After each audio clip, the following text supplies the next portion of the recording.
Alright guys, tonight we're talking about sleep hygiene.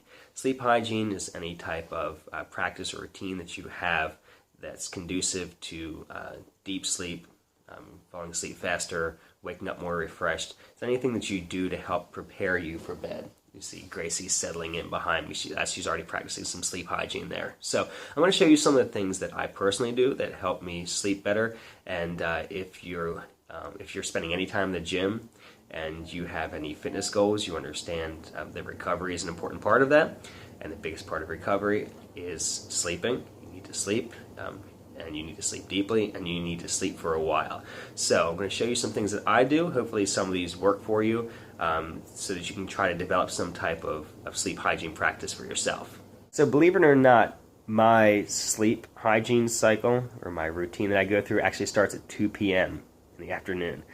This is when I have my last bit of caffeine. This is through either my pre-workout or any type of coffee or anything like that. All ends in the early afternoon. I do this because there are studies done on sleep with people who have caffeine even at 6 o'clock when they're going to bed at 10 or 11, and it's disrupting that sleep cycle. They're more active, they're rolling around more, they don't fall into as deep of a sleep, and that's going to affect the quality of your sleep, obviously, and it's even going to affect your workouts or just your overall well-being the next day when you're not sleeping deeply. So, to be on the safe side, I stop caffeine around 2 or 3. That way I can be completely sure that I'm going to be wound down by the time 10 or 11 o'clock comes around, because that stuff stays in your system a lot longer than you think. After that, electronics. No more computer, no more TV, 30 minutes before bed, longer if possible. I understand cell phones are tricky because a lot of times you have to text people back, or I may be setting up personal training sessions for the next day, working with my staff on scheduling things. It's kind of tough to not use your phone, but I try to look at it as little as possible before going to bed and only use it if I need to. So trying to stay off of social media, stuff like that, will help you also wind down. You notice the blue light that comes from the TV and the electronics. That's not a natural light for us humans. Hey, Gracie. She's winding down too. So that's not a natural light for us. The sunlight is obviously a warmer light, and the sun goes down as our bodies start to wind down so that we can go to sleep. Come on, girl. So as we go to sleep, the sun is down. As we wake up, the sun is coming up. So our bodies are actually programmed to run on this natural light rhythm, and we really mess it up when we throw this blue light in, especially late in the evening. So turn off the computer, turn off the TV, and that's 30 minutes before bed, longer if you can. Here's the next piece, hops. This is a hops tincture that my mom makes. You can also get it at a health food store. It's the way she makes it. It's just hops that are soaked in pure grain alcohol, and then you get this nice extract there. I do a couple eyedroppers of those with a couple ounces of water, and I drink that roughly 30 minutes before bed. Hops has been proven to reduce nocturnal activity, which means once you fall asleep, you don't wake up as much, you don't roll around as much, so you sleep a lot deeper. It improves the natural rhythm of our sleep, so it's not something that's going to completely knock you out. It just helps you stay asleep once you fall asleep. If you have trouble falling asleep, you can also take valerian root along with hops. That's been widely studied in Germany to be used as a sleep aid. So the valerian root helps you fall asleep. Hops helps keep you asleep, so you wake up feeling a lot more well rested. The first time you take hops, first couple times you take it, you may feel a little bit drowsy when you first wake up, just because you're not used to sleeping that deeply. After a while, it just feels like you've rested really well. It's not habit forming. You can fall asleep without it. You can stay asleep without it, but it does definitely help improve the quality of your sleep. So I use that almost every night. Look at that. I can fall asleep anywhere. She's got also very good sleep hygiene, just like all the other animals in the family. Us humans are trying to catch up. We're getting there. Shower. That's the next piece. I always take a shower before bed. It helps me wind down. Also, since I've turned the TV off and I start this process, by the time I take a shower, brush my teeth, get out my clothes for the next day for work and working out, it automatically gives me that 30 minutes of no electronics before bed. So some people prefer to take showers in the morning because it helps wake them up. Showers make me sleepy, so I take it at night. It also gives me more time in the morning to just get up and get ready for work, so I have to shower in the morning, which allows me to sleep in a little bit later than I would if I had to get up to take a shower in the morning. So that's just what I do. The next piece, pillow configuration. This is also setting up your sleep posture for the evening. The reason why a lot of people roll around when they sleep is your spine is always trying to find a neutral position, both in this portion of your spine and in this portion of your spine. So if you're rolling around a lot, it's probably because your spine is trying to find a spot where it feels safe, which is neutral. So if you're sleeping with a regular pillow, kind of a flat pillow, when you're laying down, it's going to have your neck in this position. If you have a lot of pillows or a bunched up pillow, you're going to have your neck in this position. In neither of those positions do I have support for my head, shoulders, and C-spine independently. All of them are kind of having to be compromised to get your head in some weird position. So I like this $10 pillow from IKEA. So that way I can have something to support my neck, but also something to support my head, and my shoulders will naturally lay on the mattress, like this. Now I'm a back sleeper, so I will sleep like this, and I will wake up like this, and I don't move. And my wife Rachel makes fun of me because I sleep like a dead person, but I don't move because my spine's in a good position. So we're just talking about this portion. We'll get to this in a second. If for some weird reason I do end up on my side, I'll actually rotate my pillow in the middle of the night this way, so that I have the larger hump up this way. And the reason I do that is because if you're sleeping with a regular pillow on your side, notice how your head is cocked off to the side this way, and your shoulders kind of got to do this weird thing here to figure out where it's comfortable. That'd be like sitting with your shoulder forward and your head to the side all day, and then expecting your shoulders to want to be able to press overhead or hold you in a handstand. It's just not going to go over well. So a lot of my clients who have shoulder issues, we fix their sleep posture, and that takes care of a lot of stuff because you're spending 8 hours in a bad position if you're in a bad position. So, again, get rid of that pillow, my IKEA pillow. This way, when I lay on my side, I have this supporting my neck so my head doesn't fall over, and I can keep my shoulder back in a good position to sleep here. So now, neutral spine, good shoulder position.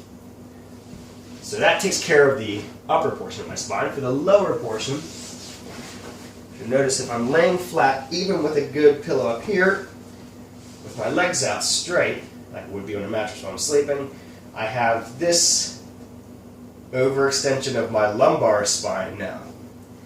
In order to get rid of that, I need to tilt my pelvis posteriorly. This is anterior tilt, posterior tilt. So I have that posterior tilt in my pelvis. The only way to do that is to either keep my abs drawn in while I'm sleeping, which I'm not fit enough to do, I guess. I don't think anybody really can keep their abs turned on all night. Best thing to do is roll up a pillow or take a couple pillows, shove it under your knees, because as soon as you bend your knees, your pelvis tilts back this way. So now my pelvis is in a better position. I've got nothing going on here, nice neutral spine, then neutral spine up top in my C-spine. I'll fall asleep like this. 8 hours later, I'll wake up like this. Again, if you're a side sleeper, you need to make some adjustments for your pillow, and also put a pillow in between your knees this way to keep your pelvis from rotating in while you sleep. So, pillow configuration is going to have a huge effect on the depth and quality of your sleep. So, I would suggest trying out one of these pillows, or at least maybe rolling up a towel and setting it on top of your pillow so you kind of make a makeshift contour pillow like this. But find something that improves the posture of your sleep, and you'll notice you're going to sleep a lot better, and you're not going to have so many issues even in the gym with tightness around your neck, collarbone, traps, shoulder, from sleeping all weird on your shoulder as your body tries to find a healthy position while you're sleeping. This next piece is not super important to your sleep hygiene per se, but it does help you keep track of your sleep. This is the app I use called SleepBot for Android. You can also get it at the App Store. This is just a good way to keep track of your sleep. If you notice here, this is not mine. It would say 8 hours if it were mine. This is how much time you sleep. There's a number over here. Normally, if you don't sleep your 8 hours, you sleep 7 hours, it'll show that you have 1 hour of sleep debt. I like looking at my clients' SleepBot numbers because I can tell, if they have a cumulative 3 hours of sleep debt, it's obviously going to affect them over the course of the week in their workouts. So you set your alarm, you hit the start sleep button. When you wake up, you hit the wake up button, and it'll show you how much you slept. There's like a motion tracker, sound recorder. Of course, I don't move because I'm on my back, almost dead while I'm sleeping. And the sound recorder ends up using up a lot of space on your phone. So I just use it just for tracking my sleep. There's a lot of other sleep trackers out there, but I would encourage you to get one just so you can try to get that 8 hours or close to 8 hours every night. Okay, so the next two pieces we're going to talk about are the temperature of your bedroom and the lighting in your bedroom. So remember earlier we were talking about the sun kind of dictating our natural sleep rhythm through its light. It also dictates our natural sleep rhythm through its temperature. So of course, as it gets cooler at night, our bodies start to wind down and we get sleepy. Then we sleep through the cool night and we wake up in the morning whenever it starts to get warmer. So you can help aid this process by sleeping in a cooler temperatured room. You can do this by, if you have an individual thermostat in your room, just turning that down a little bit as you get ready for bed, or just do what we do and sleep with a fan pointing on you all night. We do that actually year round to try to keep things cooler in there. So have a fan going or keep the thermostat down. Then as for the light, so that you can make sure that you're not getting any of that outside light coming from street lights or anything like that. Having dark curtains helps. We have pretty dark curtains, not like complete blackout, but dark enough. And then I can make it completely dark with a sleep mask. So I sleep with a sleep mask on every night. If I wake up if I kind of get up a little bit right before I'm supposed to get up, and I'm kind of going to sleep for another hour or something, I'll go ahead and take my sleep mask off so I can naturally wake up since the sun's coming up. But a sleep mask does really help block out all that extra light because absolutely no light is coming in. So dark curtains, but a sleep mask can take care of all those issues just with that, and it costs like $1. So all of those things will help you sleep well, but they mean absolutely nothing if you don't sleep enough total hours. I tell everybody to shoot for in between 7 and 8. I try to get at least 8 myself. So you can try to make all of these practices part of your normal sleep hygiene routine, but more than anything else, you need to be sleeping more total hours. So aim for 7 to 8 if you can, and all of these other things that we've talked about will help you fall asleep faster, stay asleep, not move around as much, wake up feeling more refreshed, sleeping in a better position so that you're not waking up sore or with a kink in your neck or anything like that. But remember, it's all about getting that total amount of sleep that you need in order for your body to repair muscle tissue, to have your hormones functioning correctly, for you to have enough energy to complete workouts or just daily activities the next day. It really is a part of people's fitness regimen that they don't take serious enough. So if you have a plan for your workouts, and you have a plan for your food, maybe it's time to start planning out your sleep a little bit better by trying to put into practice some of these sleep hygiene techniques. So try a couple of them, maybe see what works for you. If you are taking any type of medication or anything, I would talk to your doctor before you try out any supplements like Valerian or hops, just in case. They are natural, but still, if you're taking something in addition to those, it might not work too well. So make sure you check with your doctor with that. Everything else, just like almost everything in fitness, your body's a laboratory. You kind of have to experiment around to see what's going to work for you. So give a couple of them a shot and let me know what you think.